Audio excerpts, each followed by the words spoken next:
Jimmy Carter, in an interview with The Guardian, said he's now in favor of abolishing the death penalty.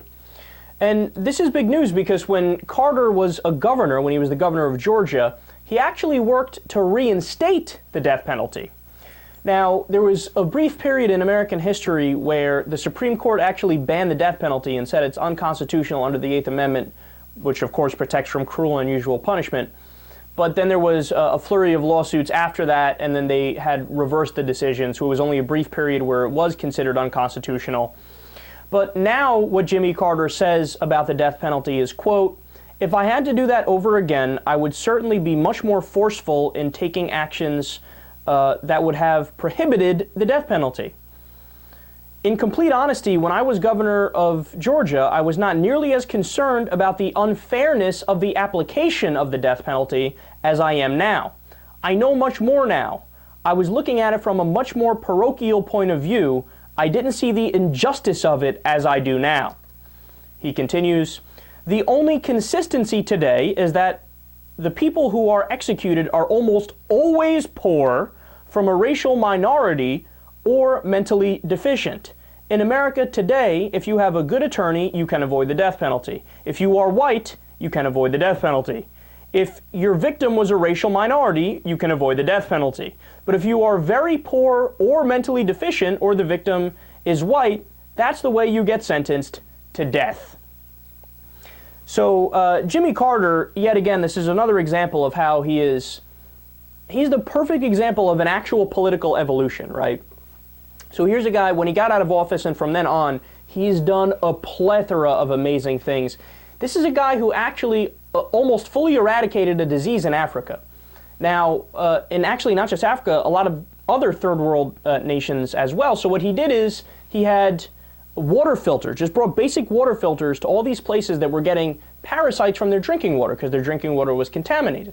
And he said, look, here's how you use the water filter, here's how you use the net, and then the water's clean, and then nobody will get sick anymore. And what happened? Well, people were listening to it, and he actually got people to do it, and now a lot less people are dying. Okay, that is a good man right there. Never mind Habitat for Humanity, never mind the other fantastic humanitarian things that he's done.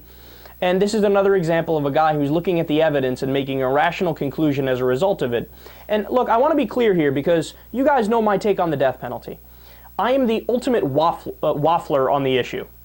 So what I mean is, if you ask me in theory, so if you say, Kyle, in a world where we have access to perfect information, and we can know beyond any reasonable doubt with 100% certainty that this guy committed this gruesome crime where he killed 5 toddlers, gutted them and flushed them down the toilet and then ate their calves or whatever insane crime you could think of, right? In that world where we know that this guy did it, are you in favor of the death penalty? I say absolutely. I don't hesitate, I don't blink, I say yes. And I don't buy the liberal argument where they say, well then we are no better than him. We are being dragged down to their level when we do that. I disagree, and I disagree for the same reason why if somebody attacks you, your nation, and then you defend yourself and you kill people while you're defending yourself, that killing isn't as bad as the killing of the person who started it, essentially, right? Now, of course, there's minor caveats that it's not in the heat of the moment, et cetera, but I still don't think that particular liberal argument is convincing because in some cases you are just eliminating a problem. You're killing a really, really horrific human being, and I think that's fine, right? But the problem with that argument is it's only in theory. It's only in a theoretical world. And of course, you have to allow empiricism into the conversation. And what reality tells us is that oftentimes we kill the wrong people. We've actually gotten and killed the wrong people. Now, just by following basic logic, if you use the death penalty to kill somebody who's innocent, then the death penalty is guilty of murder. So wouldn't the death penalty have to receive the death penalty? And then you can't kill anybody anymore. And again, I haven't even brought up the fact that Jimmy Carter is bringing up, that there is a tremendous racial disparity. Now, a lot of conservatives naively think, well, that's because minorities kill people more, so they get the death penalty more. But that's not true. That's not what they're saying. What they're saying is if you have a white person who commits the exact same crime as a black person, the black person is more likely to get the death penalty than the white person. The exact same crime, the black person gets it, the white person doesn't. Okay, that's a systemic problem. And then also, not to mention, it's more expensive, and there's a whole, myriad of reasons why it's further not the right policy and not the right way to go. So in the final analysis here, I do think Jimmy Carter is right. And I would just add one more thing, which is that it doesn't matter what anybody's opinion is on the death penalty. And the reason I say that is because it is unconstitutional. No matter how the Supreme Court might interpret its constitutionality right now when they say it is constitutional, I pose it to you from a common sense perspective. Is killing somebody cruel? That would appear to be the definition of cruel. And what does the Eighth Amendment protect? Cruel and unusual punishment.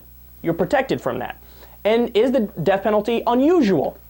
Well, a majority of the countries in the world have banned the death penalty, have abolished it. So by definition, it's unusual. By definition, it's cruel. So even if you're in favor of the death penalty, if you believe in the United States Constitution, well, you can't be in favor of it.